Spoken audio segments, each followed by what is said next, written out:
Just to introduce, this is Amy Lever, who is the Joint National Secretary of SWP. I'm going to start now. Cool. And going to try and do Marxism in 30 minutes. Okay, thanks, Lois. Well, look, to be honest, right now, if Marx was alive, I think he would be raging about the world. You know, we face deep existential crisis. The COVID pandemic, which has killed millions globally. Climate change, the impact of a warming world, already causing catastrophic extreme weather events. War and imperialism, with all the death and devastation they cause. All of these issues entwined with issues of racism, questions of oppression, and now, of course, the cost of living crisis, hammering workers across the world. Now, of course, Marx, he was born in 1818, he was writing in the 1800s. The world did look quite different. Capitalism was just developing, coming into being in places like Britain and Northern Europe. But the reality is that many of the characteristics of society that Marx analysed are still with us today. To be honest, if anything, they're more pronounced. And he was absolutely driven by the inequality and brutality that he saw. You know, he described capitalism as coming into being, dripping with blood. And you see, there's often this caricature of Marx, you know, an old man with a beard, holed up in the British Library, coming out with some, you know, economic theory. Actually, he was motivated by the horror he saw, because he could see how capitalism both created this immense wealth, but also great human misery. You know, the potential capitalism offers us, we get a glimpse of, but it's denied to the majority of us. But, you know, he wasn't just an angry individual. He wanted to understand and analyse capitalism as a system because he wanted to change it.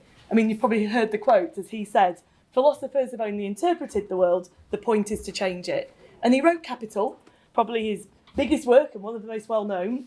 He wrote it to understand capitalism, but as he said, to hasten its overthrow. And it's interesting, you see, Marx was not the first person to be outraged or critical of capitalism. Others during his time were as well. But he said it's not good enough to just be against the existing system or just to imagine a different society. Actually, the crucial question is, how do you get that change? And actually, if you read Marx, which people should, he doesn't talk much actually about what the future socialist society would be like. He's very concentrated on the analysis of the current system to try and find its weak points, to try and bring it down.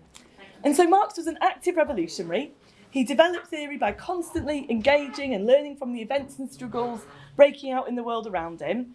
And I would say he offers us both an insight into the workings of capitalism, as well as a strategy for change, and that's one that's still relevant today. And what I'm going to try and do in this meeting is I'm going to try and focus on some of Marx's key and perhaps most unique insights. Now, of course, that is a challenge in 30 minutes. Marx wrote about a lot: economics, philosophy, politics, history. I mean, he did this because he saw them as actually being connected. And luckily, we're only at the start of Marxism Festival, so you can go to more meetings on all of these.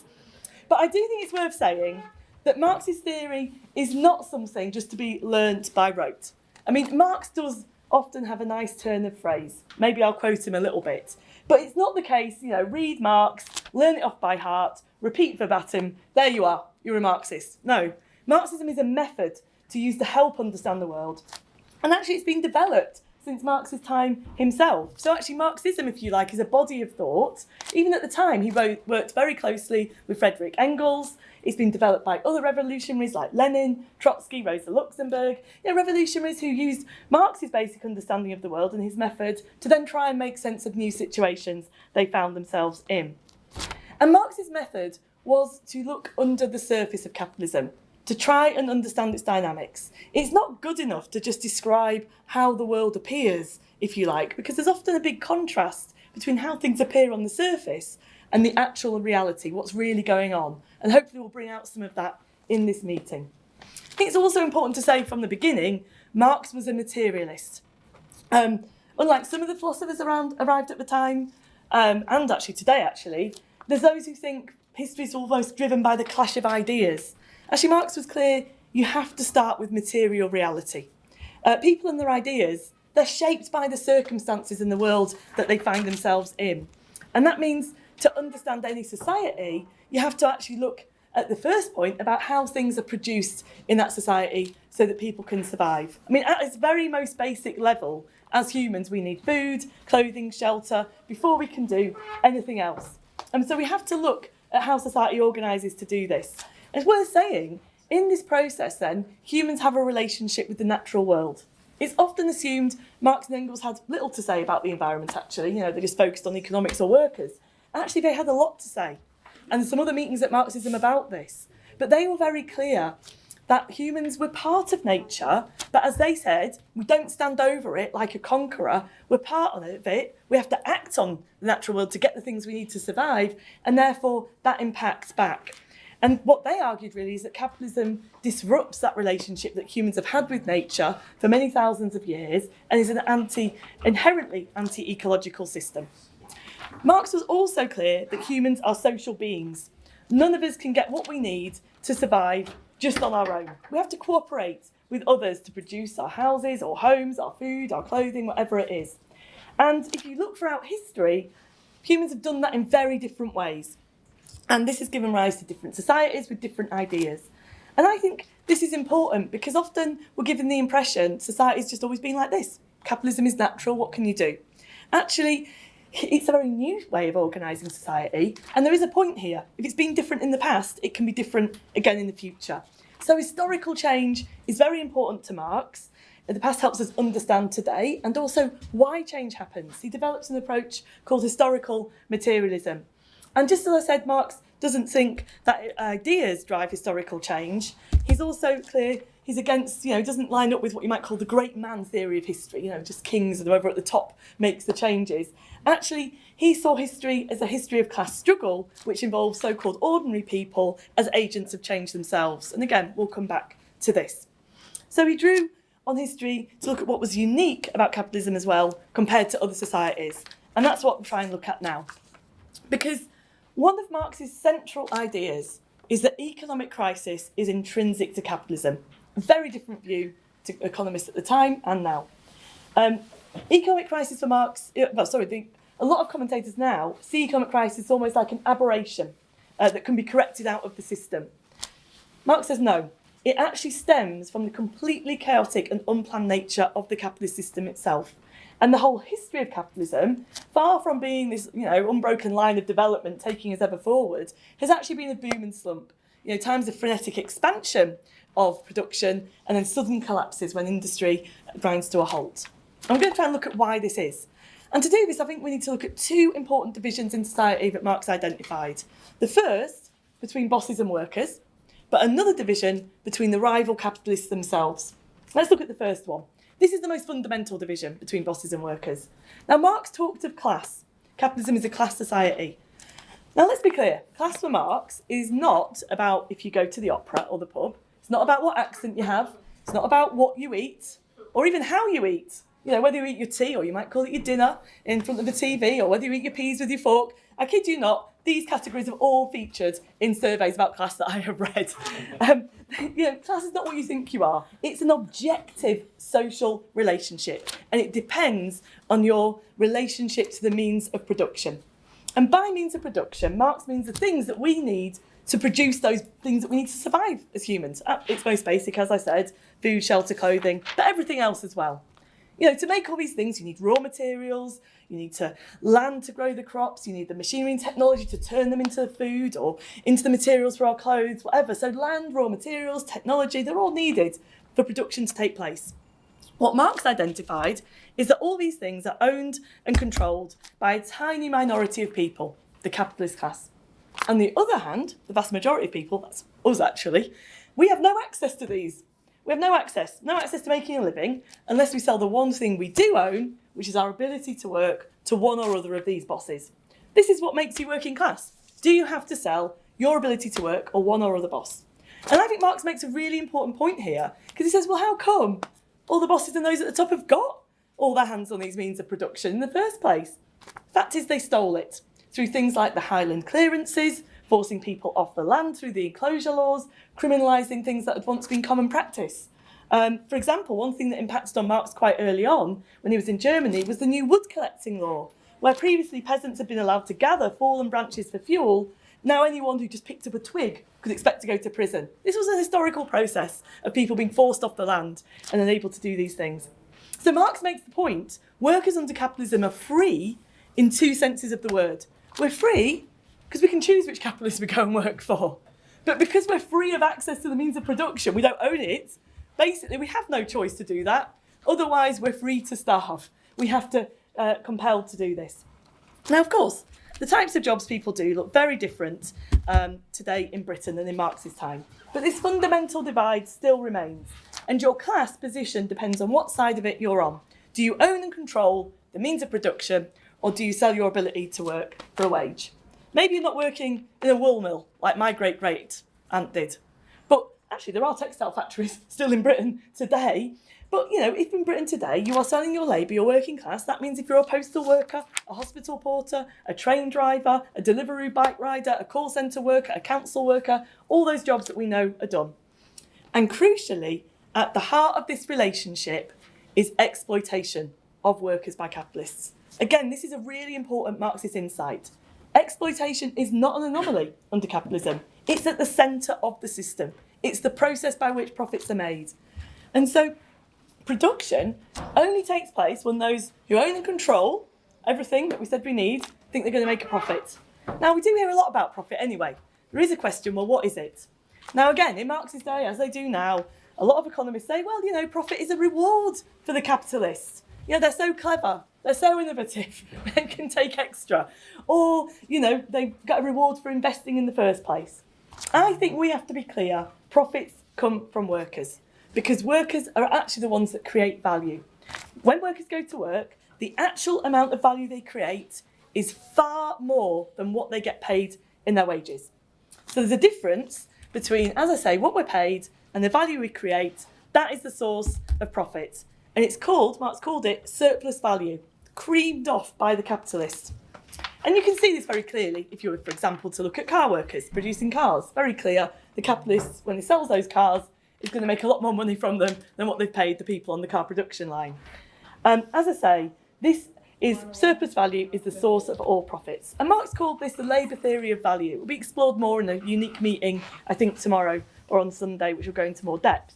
But you see, it goes back to that idea. On the surface, under capitalism, it looks like a fair exchange. You've probably heard the phrase, a fair day's work for a fair day's pay. But in reality, actually, that's not what's going on. It's not fair at all. Exploitation is at the heart of capitalism. And the bosses are constantly trying to squeeze more profit out of workers, making people work longer, harder, greater intensity, paying us less, as I'm sure we're all familiar with. And the reason they do this is not just because they're nasty, although they often are, but it's because they're compelled to by the logic of the system. And this brings us to the second divide in capitalism, which Marx identified, and that is the division between the capitalists themselves. As I say, the class divide is the most fundamental one, but it's not the only divide. Because although the capitalists at the top, they're all united against us, exploiting us, but they're also divided between themselves, because they're all in competition with each other.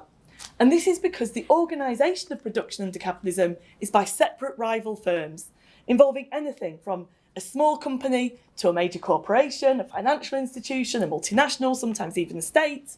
But the essential thing is here, they're all in competition with each other. And the more profit they make, the better able they are to get ahead of their rivals. So, of course, some of the profit goes to the capitalists themselves. You know, Bill Gates, Jeff Bezos, they have a nice life. You know, funding their, mansions, yachts, luxurious lifestyle. But that's not all they need their profit for. If that was all it was for, there'd kind of be a limit. The thing is, they need more and more profit to plough back into production, to try and stay one step ahead of their rivals. If they have more profit, they can then reinvest it, perhaps in more productive machinery or equipment, so they can undercut their rivals and stay ahead of other firms. Marx called this process competitive accumulation, a driving force of capitalism. Companies must compete for profit to reinvest to stay ahead. And again, there'll be a whole other meeting on this to talk about more. So Marx described the capitalists as a band of warring brothers, united against the working class, but divided between themselves. And I think this is the starting point then to understand what I said at the beginning, why capitalism goes into crisis. Because it's completely unplanned and chaotic. There's no overall coordination. The whole process of production stems from this relentless scramble for profit rather than a rational decision about what do we need in society. So whether investment happens or things are made or services provided, it's not about what we need, not about rational decision making, but will it make a profit? And it's driven by a race by the capitalists who can make the most profits so they can pump it back into production. This is what leads to the booms that we see as capitalists all rush sometimes into certain sectors of the economy because they think they can make a profit in that area. And because there's no coordination, it's completely unplanned. Actually, if they all rush into it, there comes a point where there's too much produced. Too much, maybe not for society, but from what they can make a profit of. And they can no longer sell their goods at a profit. This is what begins to lead to some of the slumps we see in society and crisis. And very importantly, which I'll just flag up, there's a long-term consequence in this process that Marx identified, and that is about the rate of profit falling over time. Because of course, the profits when they're reported seem very big to us, but really what matters to the capitalists is the rate of return they get on their original investment. And there's a problem here. Marx identified that actually over time the rate of profit falls. It doesn't just drop immediately. There's lots of ways the capitalists can restore profit rates, usually squeezing us harder. But it means that economic crisis is built in and slumps get deeper, crisis more, and the booms that we might have experienced shorter and shallower. And we'll be getting another meeting to explore economic crisis, but not only does it mean economic crisis is built into the system, but we can also then see how this profit motive distorts everything. Healthcare, housing, education, every aspect of life. And it's also worth seeing how this whole process of what we've called competitive accumulation has other consequences. Firms getting bigger. You know, in Marx's day, probably a lot of capitalists operated as individuals with their own, textile mill or whatever. Today, we have giant multinationals. It's not an accident. It's actually through, in part, firms constantly reinvesting into more and more productive machinery or whatever, and also through the process of competition, some firms being taken over by others, merging, so that actually firms grow. And Marx called this the concentration and centralisation of capital. And the process of competition has also led to capitalism expanding across the globe, not only in search of raw materials, but also new markets in which they can sell their products. And again, you know, when Marx was writing, really, capitalism really only operated in a very small area of the world, but that process that he identified, we can see today, really no part of the globe really untouched by capitalism now. And the nature of competition means war is also embedded in capitalism. Lenin, who I mentioned, developed some of Marx's ideas. He called imperialism the highest stage of capitalism, where you actually have then a system of competing states struggling for domination to stay ahead, as I say, securing new markets, but also seizing areas of influence to keep their rivals out across the globe as well. And there'll be more meetings on these at Marxism. But the central conclusion here for Marx is that if crisis is built into the system of capitalism, then you cannot reform that system. You cannot just tweak it around the edges, bring in a new law. We have to then talk about getting rid of capitalism completely and revolutionary change. And I think this then brings us to one of Marx's most unique and original ideas, and that is of working class self-emancipation. You see, as I said, Marx saw how workers were the most exploited class, but for him, workers are not just victims of the system. They have a potential power. He called the working class the grave diggers of capitalism, the force that could potentially get rid of the system. Now, when Marx again was writing, other socialists did see the terrible conditions that workers were living and working in, but their solution was perhaps to appeal to the capitalists to be nicer or to intervene on behalf of workers. Marx saw something different. He talked about the need for workers' self-emancipation. This is not something to be won by a well-meaning person on their behalf. Actually, it's to be won through their own actions. And Marx thought this was possible because although, as we've said, the ruling class own all the workplaces, the resources, the wealth to make decisions, it's the workers that do actually all the work. Just think about it. Building the houses, growing the food, driving the trains, making the clothes, teaching children, cleaning the offices, delivering the post, working in power stations. Anything that work's done is by workers. And if workers stop work, nothing happens. And that's when the profits that drive the system don't get made. And I think we saw that pretty clearly last week when rail workers went on strike. 40,000 rail workers on strike brought the network to a standstill. The managers of Network Rail or whatever couldn't run the trains. And, you know, Marx saw how workers are brought together into big workplaces with this shared experience of being exploited. It really means that they have this position in society of both creating the wealth, being concentrated together, means that they have that potential to overturn and transform society through their own collective struggle. So self-emancipation is very much at the heart of Marxism. And I think from this flows another key idea for Marx, which I just mentioned earlier, the need for revolution. Marx was very clear on this. He was a revolutionary socialist. He wanted to destroy capitalism and see the complete transformation of society. Now, let's be clear, by revolution, he did not mean a coup or action by a small minority. He saw it as a mass event which would draw in millions of people who would be part of transforming the world.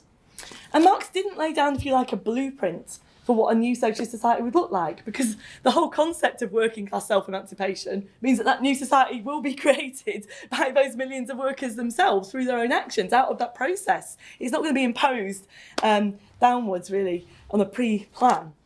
But he was clear about one thing.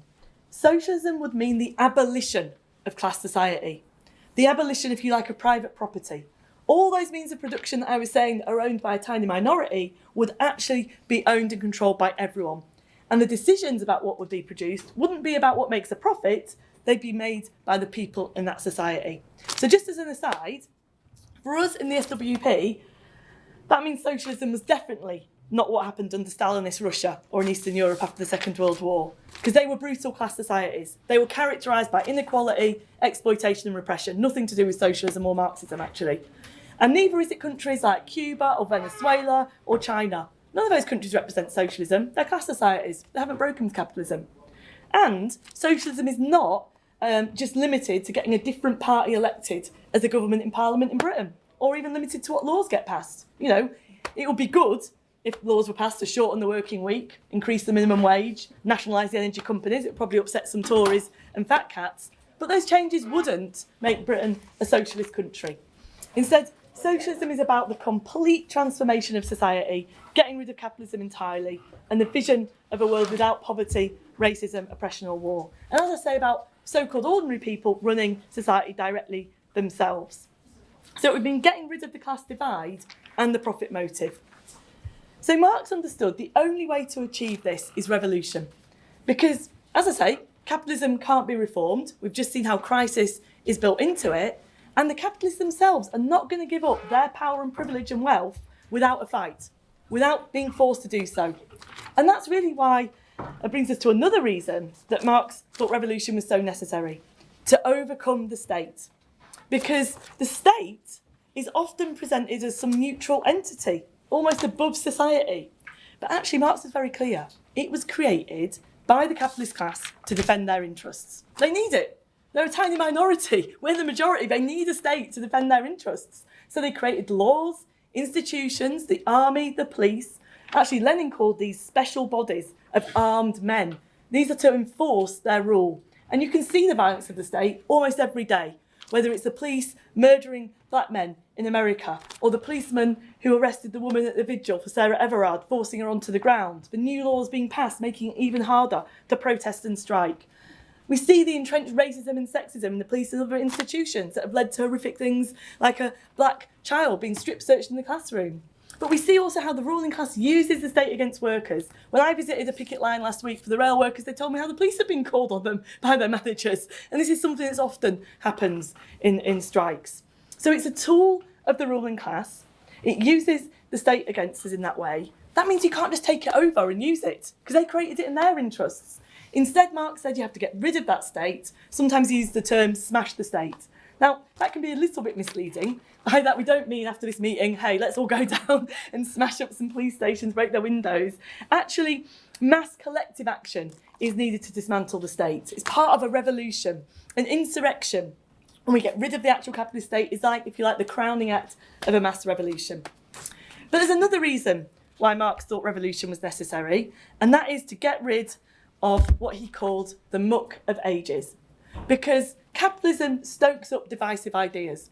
Racism, sexism, homophobia, transphobia and more, deliberately actually, to divide and rule, partly because we're the majority.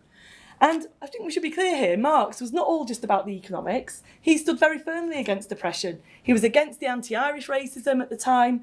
He was stood against slavery.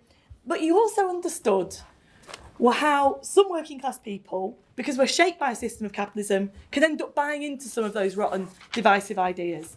But what Marx identified is how mass collective struggle can help undermine them when we begin to see who our real enemy is at the top, not each other. It's also true that for working class people, we're told we're not good enough to run society. We've got to rely on Eton educated Oxbridge graduates, although you have to say the people in Parliament at the moment kind of prove the opposite. But this is what they try and tell us, that we're not good enough to run the world, really. And I think, again, for our side, if you like, for millions of workers, the process of struggle revolution gives us a sense of our power. And that process makes it possible for us to feel and be able to create a new society. And I think we have to be clear, when we talk about revolution, it's not an abstract. We have seen a high point of revolutionary change in Russia in 1917. Workers, for a brief moment, took over and ran society, controlled the decisions. Through the Soviets, the workers' councils got rid of the capitalist state. But there have been many more revolutions and revolutionary situations in the 100 years since then. Just go back to 2011, to Egypt. If you look at Sudan, a revolutionary process that is continuing today. And not every struggle or revolutionary situation goes forward to socialist revolution, but we do see people on the streets, mass and prolonged strikes, mass movements fighting for democracy and social justice, and new forms of social organisation, self-organisation being thrown up. But to finish, if that's okay, Chair, I think I'm okay for time. Marx was not mechanical. It was not this idea there'd be one big crisis and capitalism would just collapse. And he didn't just think workers would just automatically rise up and socialist revolution was inevitable. What he identified is crises built into capitalism, but capitalism can get out of the immediate crises and often if workers are prepared to pay the price.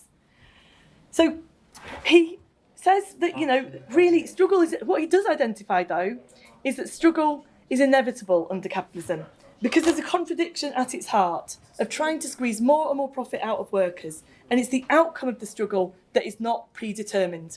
And so that's why Marx is not someone that just developed theory, but he was an active revolutionary involved in struggle, always part of an organisation, part of the First International, wrote the Communist Manifesto to try and win people to the ideas of the Communist League that he was part of. So he developed ideas to help us better intervene in the world, intervene in those struggles, to try and take them forward to their most radical conclusions, to ultimately win out against the capitalist class.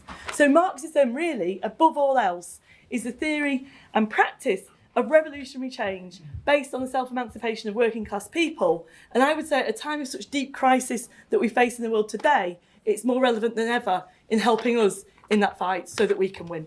I'll stop there.